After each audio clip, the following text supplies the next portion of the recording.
Hello and welcome to my channel, Judy's Creations in Crochet. And today is May the 5th, 2022. And I want to welcome everybody that is watching me today. And I was busy getting set up to record this video. And I walked out and brought some supplies back in. And I just want to insert a picture here of what I found when I came back to sit down and do my video. Yes, he's the king here. So I had to do some coaxing to get him off my chair and let me carry on with my video. And before I go any further, I want to wish a very, very happy Mother's Day to all you mothers and grandmothers out there, or whoever might call you mother, even though you may not. I had what I called an adopted mother who was my mother's very best friend, and we spent a lot of time with her, and she was there for us when mom and dad went away or mom was in the hospital. So there are mothers who are mothers of the heart and not necessarily biological mothers. So I want to wish all of you a happy Mother's Day. So today we're going to do something just a wee bit different. I think I told you that I wanted to highlight a designer that I really enjoy working with her designs, and that is CJ Brady. Now, this might be confusing. I hope it goes smoothly. I have notes and I have pictures to show as well as finished objects to show. So bear with me if I get a little bit rattled. CJ Brady is a designer I came across, 3, maybe even 4 years ago. And I, ever since then, every time she releases a new design, I buy it right away. Her designs are very, very reasonable. They're $4 US. And when she releases them for the first, I don't know, week or 10 days, she has them at half price. So I buy them then. And I have to admit, I have many, many of her designs, and she's produced well over 100. I don't know exactly how many. And I want to say a big thank you to this designer, because when I came up with the idea, I contacted her and asked her if she minded that I would do this video, and would she do a mini interview with me by answering some questions that I was sending her. And she was very gracious about answering my questions. And not only did she give me one-line answers, she gave me nice big answers. So this may take longer than I think, but I will be referring to my notes because there was no way I was going to remember everything she told me. So I apologize for looking down and reading some of what I have to tell you, but it's the only way I know to do it. So I'm going to start by showing you the very first design that took my fancy, and that is the item I am wearing. Now you can tell these are not my colors, so this is in my Facebook business page, but I wanted to show you this. Now the reason I made it in these colors is it's a yarn I got from Knit Crate. I don't remember which company it is, but I do know that it has merino, nylon, and cashmere in it. So it's a very nice yarn. At first I didn't like it at all, but then I worked with it and I really did enjoy it enough that I bought another skein of it. I can't find that skein right now, but this is a pattern called Be Like a Sunflower. I'll show you. This is the style of what I call fashion scarf. I believe most people call them scarves, that I really enjoy making. They are not big, straight, rectangular scarves. This is a very popular shape of hers. So it starts at one end,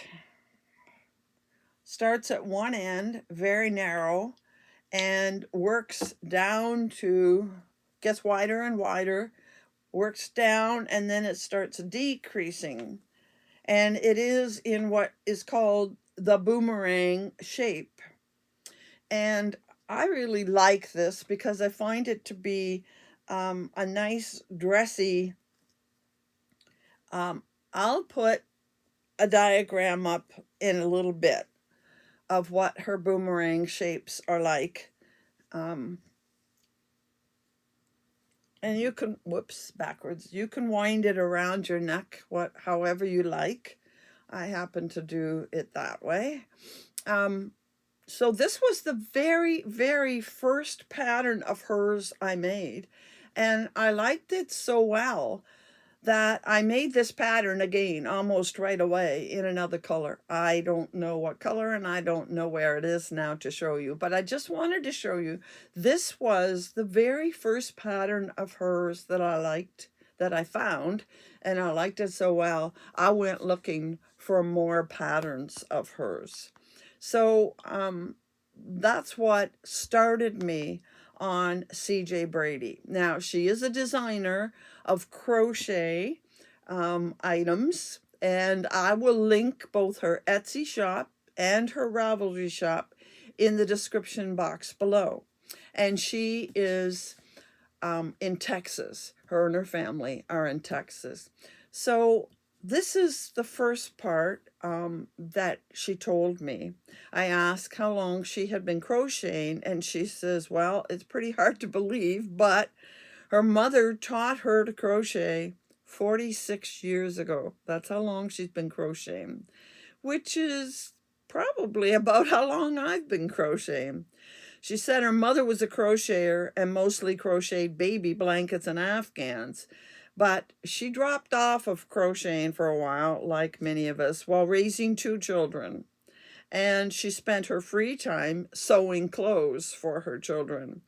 But it's like riding a bicycle. I picked it back up and never missed a beat. So years later, in 2014, after wishing I knew how to knit, I taught myself to knit looking at YouTube. And she became obsessed with knitting. And right now, she feels really adept at both crochet and knitting. But she mostly just designs crochet, although I think there are a couple of knitting patterns in her pages as well. So the first thing I want to tell you is that I want to show you a diagram of this boomerang. She always in her designs puts a diagram of what the finished object is going to look like. Just a diagram, and it shows you where you start and where you finish, and if you go around it with a border or not. And while I'm reading the next part, I'm just going to put on the screen a few pictures of some of her designs. And it's just a picture taken from her catalogs. Okay. I asked what her favorite item to crochet was and her favorite item to design. She says, my absolute favorite to crochet and to design is my one skein side-to-side scarves and shawlettes, which is what this is. And she does have quite a few of these. And that's why I like it. It's a one skein. I buy a skein I really like the look of without knowing what I'll make. Well, with one skein, you can't make a lot, but in a fingering weight, which is what this is, you have 420 or 30 yards, and with one of her patterns, you can make it with one skein. I really don't like incredibly long, she says, incredibly long starting chains and the look of starting everything with a long row of chains and or single crochet or double crochet. She doesn't like that. So many times it doesn't match the stitching pattern. Starting at one end and crocheting from side to side negates the need for long starting chains and that obvious starting edge, and it's just so simple. And I agree with her. I mean, yes, you got to have it for a blanket, and some of the things you make, but you have to admit that that long straight edge sometimes isn't the nicest looking thing. Starting at one end and crocheting from side to side negates that. Okay, I lost my place. Starting at one end and also allows me to completely optimize one skein of yarn and design a full-size scarf. If I do design a pattern with a long starting edge, I use a method I developed called a starting sequence. And you'll see that in Finding Calm, the Fika cowl and the Fika poncho, and the Keeping Calm bag. I didn't know she had a bag. This method of starting a long edge allows it to blend into the stitch pattern and provides a visually seamless process between starting edge and stitch pattern. And I have done the Fika cowl and the Fika, she did it as a poncho. I did it as a wrap. I haven't done Finding Calm yet, but I do intend to make it. So that's a very interesting thing, and it is a very interesting way she starts it. I have seen it somewhere else once, but there's no chains and no going back into a row of chains when she has a long edge. You should check out those patterns. Quite interesting. I wish I had brought that down, but I'm going to put up a picture right here that I believe is a cowl I made using that pattern, the Fika cowl.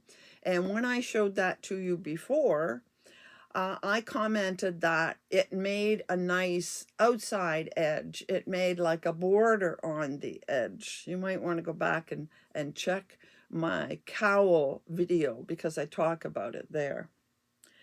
So I asked when and how did she get into designing. She said she initially crocheted custom ponchos and was selling them on Etsy. She'd used the beautiful color-changing Noro yarn. She was posting some of these in her projects on Ravelry, and she started to get lots of messages from crocheters asking for the pattern. So when she retired from her job in 2017, I decided to write up my first poncho pattern, Peaceful Poncho, and published it. Then I wrote a few more simple patterns, and then I wrote the pattern for Feng Shui Granny Poncho, which was her best custom crochet poncho seller on Etsy. She ended the custom crochet poncho on Etsy and started selling patterns on Ravelry and Etsy. And from there, with so many ideas swirling in my head, I kept designing and writing. And as of April 2022, so this is very current, she has 129 published patterns. She was a science and medical writer late in her career after starting her career in a medical lab and then a medical research lab. So writing the patterns was something that came very easy to her. Well, that's interesting. I want to make a comment here that it makes sense she was in the science field because I find you really need a strong mathematics background to be, well, it helps to be a crocheter, but definitely is helpful in being a designer because crochet is very mathematical. Maybe that's why I like it so much. So next I asked her, where do you get your inspirations for your designs? Now I'm going to show you this one that Hope is wearing just to break up the reading. This one is a cowl, and she has a number of these cowls on her website. They are cowl size, and they are nice for using DK weights or even worsted weights, because they often only use about 200. I think this one used 212 yards.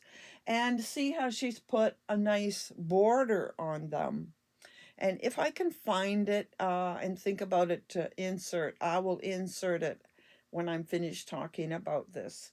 But I did it slightly different than her. She often does these cowls in a triangular shape with a straight section at the end. And then, or she may do it completely on the curve. And then here's one. This is triangular shape, and then this flat bottom. And then she takes it in her patterns and she folds it around and overlaps it. She gives you instructions and shows you to join it here. So it's all in one piece and it can be put on. Now, I'm not sure if I made this longer than she said, but I definitely know that I used alpaca silk DK, which is an expression fiber arch yarn, and I would have blocked it, and it blocked out probably larger than any of the measurements she would have given on her site. So, or in her pattern, I should say. So what I did was I put a button on it instead of joining it. And I figured that way a person could make a long drape, or they could, if they wanted it closer around their neck, they could put the button farther down, because this is very, very open, and have it closer around the neck. They would have the choice for how open and how low they wanted this to drape by putting that button on it. Because you can see already, I think I buttoned it up higher than it was before. But anyway, that is her pattern called Light from Within. So if you're using a yarn that blocks really well, spreads well, you could make this part smaller, shorter, fewer rows, and put this on if you only have, say, 200 yards. I'm quite sure I had more. I think there was like 250 yards in the alpaca silk DK, and I would have used all of it to finish this. Very straightforward, easy design here, and then a very pretty border. And she has a few that are shaped like that. So that's Light from Within. You will find it on her page. I'm just going to link her pages, not the individual patterns, because there are too many. But I would spend the time looking through her designs. I mostly buy them on Ravelry because I like the library function they have on Ravelry. So I asked her, where do you get your inspirations for designs? And she says, my designs mostly come from studying stitch patterns in books and online. I study the stitches and think about what shapes I can blend this into.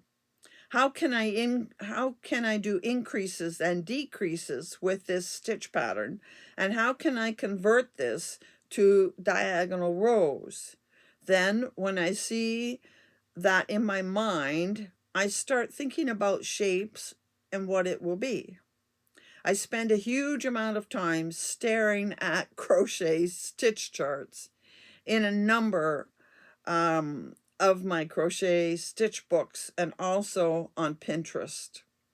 I very rarely look at other crochet designs on Ravelry. I'll skim through what's the latest and greatest, but I don't pay attention to detail. I want my design process to be completely original, and for my own creative processes to come up with the design idea. I also pretty much stay away from the same old school crochet design that is just straight solid rows of single or double crochet and in typical rainbow colors of pink or purple yarn. I started out wanting to do more modern designs and use a lot of the modern hand-dyed yarns and beautiful colors, while also using some of the more economical yarns. preferably with natural fiber content. And I will admit, I don't see her kind of designs out there.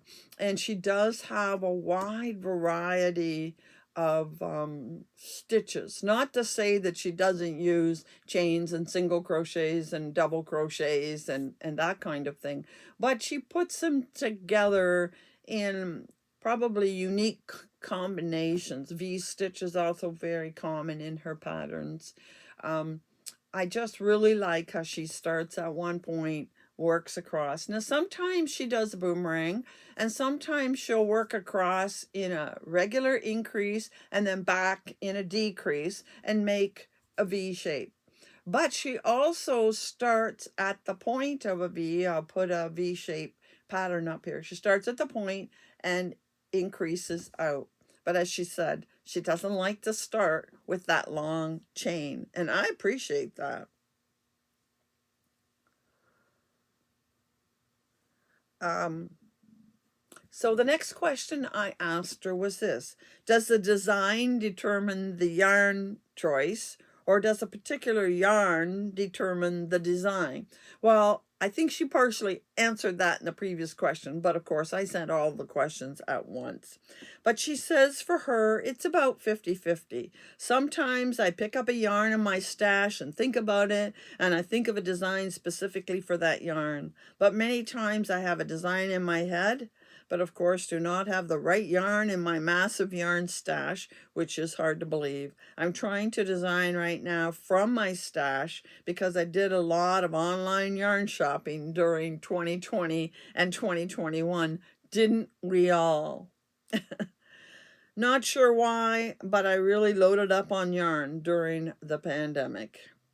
So it can go either way. And I think if you ask a lot of crocheters, do you pick the pattern first and then the yarn, or do you pick the yarn and then go looking for a pattern to go with it? You'll find a very mixed group. I know for myself, it can go either way. Sometimes I have a yarn I just got to use and I got to find something, but lots of times I have a pattern and I want to find the right yarn for that pattern. And finally, my last question of her was this. I told her that I see that she likes hand-dyed yarns like me. I love hand-dyed yarns, so you can appreciate why I enjoy her patterns. They're almost always using hand-dyed yarns. And like I said, I love the one skein patterns. So I asked her if she had a favorite yarn dyer, if she ever tried dyeing yarn, and does she have a favorite fiber. She has not tried hand dyeing yarn, but she did buy a book on how to do it, so the thought is there. I would have to say that my favorite yarn is fingering weight, simple ply, single ply, hand dyed yarn. So she loves Malabrigo Machita and Madeline Tosh Merino Light. Now I have some Malabrigo Machita. I think I'm going to go looking for the Madeline Tosh that she talks about. She loves tonal dyed yarns and yarns that are not highly variegated between light and dark. She says if they're variegated, they tend to pool and just show as blobs of color in crochet, and that is so true. I love merino wool, and I also love cotton and linen or a blend of the two for spring and summer. So that's a little information about the designer, CJ Brady. I did ask her, but didn't ask for permission. I asked if CJ was her name, or was it just the initials she used for business purposes. And yes, she just designs under the name CJ Brady. Those are her initials. And she did tell me her name, but I didn't ask permission, and she didn't give permission for me to tell you. So she must want to keep that to herself. So I won't tell you. Anyhow, let's look at some more designs that she has made besides these two. The next one I have to show you is called, oh, I don't know what it's called. Remember I told you I have a stash of things that I have made, over the last, I'm going to say 5 years. And I don't know what all of them pattern names are, and I don't know what yarns they're all made from. But here is one of her triangular shapes. And this one, I can tell, started at the bottom point, not up here. It started at the bottom point and worked up, because I do not have a row of chain up here. This has single and double crochets in it at the end to straighten it out. Looks like it has V stitches in it. And I looked and could not find this pattern. And sometimes when you're all done, it's hard to see. But I think you can also see that when we finished, she had us go down the two sides of the point, and put a little picot edging on it. See that? And you can see this is out of my own wardrobe.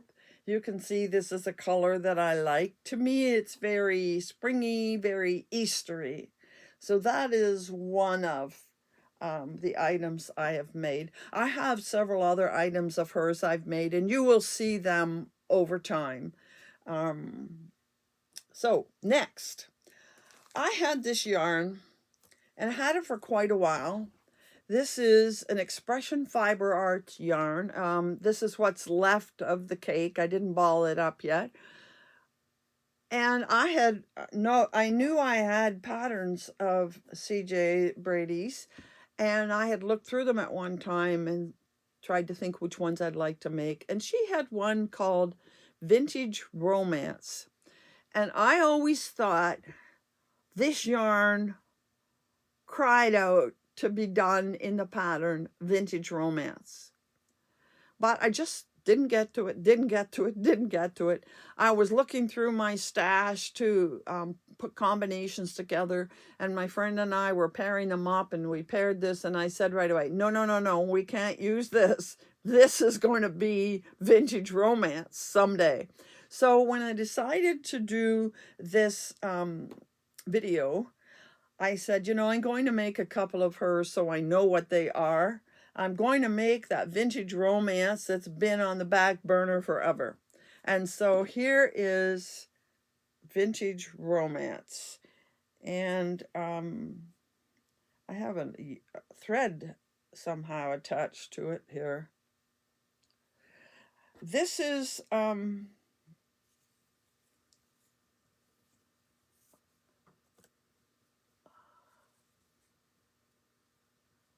so I think that I started this at the point down here, started the point and worked up. Oh no, the stitches go this way. So we started, whoops, there goes my notes. We started at one end. Like a point, and we increased to the middle, and I can see the double crochets going this way. We increased, and it's not a very deep shawl. There is how wide it was right there. And then we decreased to this point. And as we were making it, there was this scallop along the edge. And we decreased till we got to this point. And then without cutting the yarn, we turn and we work on this border. And see this lacy border was put along the edge. And it was 1, 2, 3, 4. I think it's 5 rows wide. And of course, there are picots in the very last row. But that gave the lacy edge.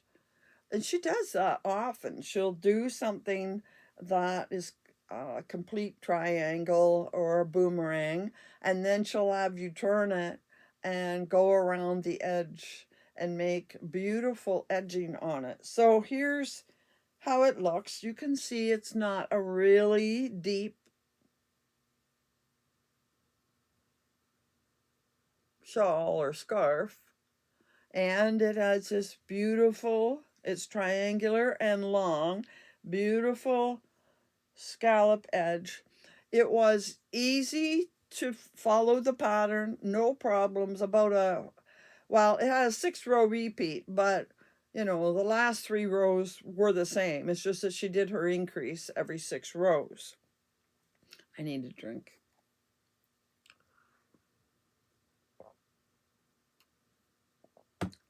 Now, she says this is a 1 skein pattern.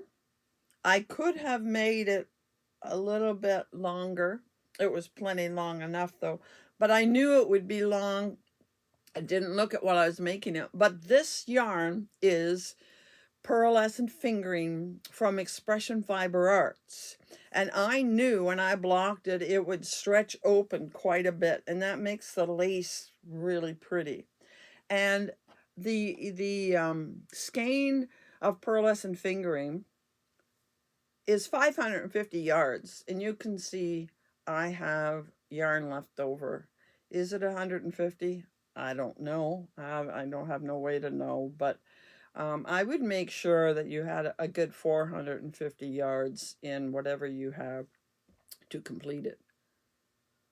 All right, so that's Vintage Romance, and I'm so glad I finally did it. And one day soon I'll wear it.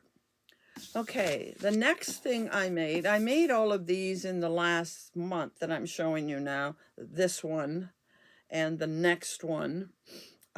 Because I wanted some that I knew what they were. I knew these two, but the rest, it was hard. So the next one I made just recently is called Flowers of Thought. And it was made in a color that almost looked identical to this yarn. And I'm going to show you the yarn first. No surprise here. I showed you this yarn not too long ago. And it is from Playing with String. And this is a yarn dyer that is, I believe, in Quebec. I might be wrong about that. It definitely, oh, no, wrong. Playing with String is Wasaga Beach, which is Ontario, north of me.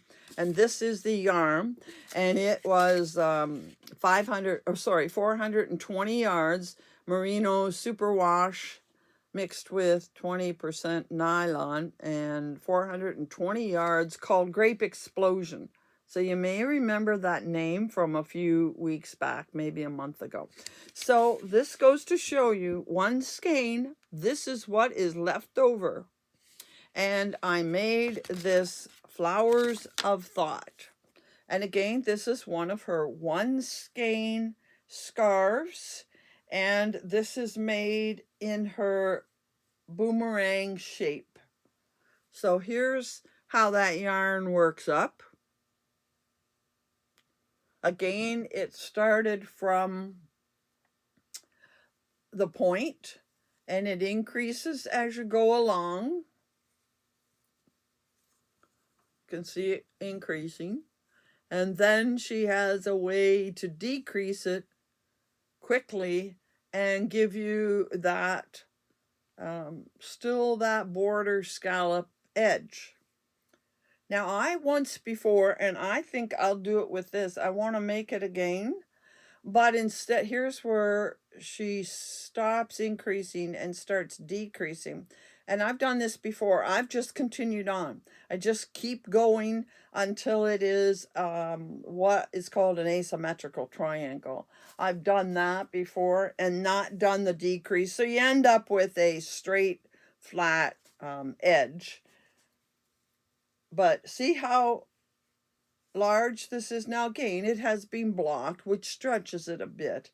But this doesn't stretch like that fingering does. So that is another one of her designs. So I have shown you 5 that I have made. I do have others, but some of them I have shown you already because you know I have mentioned her before in my videos. and some of them are still in my stash to be shown. So I hope you will check her out, because I did leave links to her stuff below. And I really appreciate hearing from you, my viewers. Did you find it interesting to hear about a designer in more depth?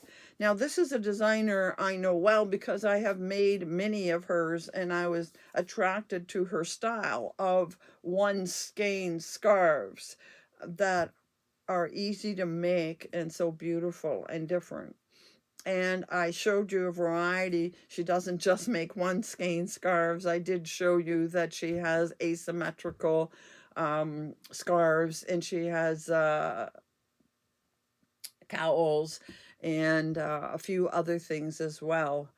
I would appreciate knowing, did you enjoy hearing more about a designer? Would you like to have more videos of other designers? And if so, do you have some favorite designers that you would like to know more about? Either I can research about them, or I can try to contact them and do a little mini interview. If this interests you, please let me know in the description box below, because if it's something that my viewers like, I will do it again in the future. Now, very, very quickly, I'm not going to go into depth, but I am going to show you one little bit of yarn I got. I think you remember how much I love this yarn that I happened to buy from Karen Hooley a month or two ago. And it was from a designer called Candy Scheme. And I love this so much, I wanted to get some more of it. Unfortunately, I couldn't find this exact kind of yarn, even though it wasn't the same color. But I did get more yarn, and I think I'm going to wait till another day to show you that yarn. But what I wanted to tell you is I'm going to take this yarn, and I bought something from Hobby, or Hobie, however you say it. They have cones of metallic glitter, and this is Go Homemade Glitter. And this one they call white, but to me, it's opal. And I'm going to find something this summer to make this in for me. It's so soft. And I'm thinking I'm going to put a strand of this very, very, very fine glitter or opal thread with it. I think that'll be gorgeous. What do you think of that idea? So next week, we are going to see, I have yarn from a couple of companies at least. I'm going to show you yarn from at least 2 different companies. I will show you the yarn I got from Candy Scheme. It's pretty. It's just not soft like this one. And I have another one I want to show you as well. And I've done episodes on ponchos and episodes on cocoons. I don't know that I've done a complete episode on shawls. I know I've shown you lots of shawls.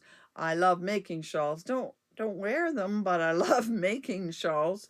And so I'm getting ready for the summer craft show, as I mentioned, and I'm bringing out the summer shawls and making some more. So I don't usually show you whips, but I'll just give you a sneak peek. I am working on a shawl right now using this. I'm not going to show you the shawl, but I'm using this cake from Stenley. Remember me showing you all my Stenley cones or cakes? Well, I decided this was a very pretty summery one, and so I'm making a shawl out of this. This is a whip I'm working on, the only whip. And it should be finished this weekend, and I'll show it to you next weekend, along with several other shawls. So if you really like shawls, stay tuned next week to see some more. They're all going to be summer weight shawls, so made out of, like, this one is cotton. It's I think it's 100% cotton. Some of them are cotton acrylic. So far, all of them are gradient cakes that I'll show you next week. So if you like to see shawls, we'll see you back here in a week. And until then, happy hooking.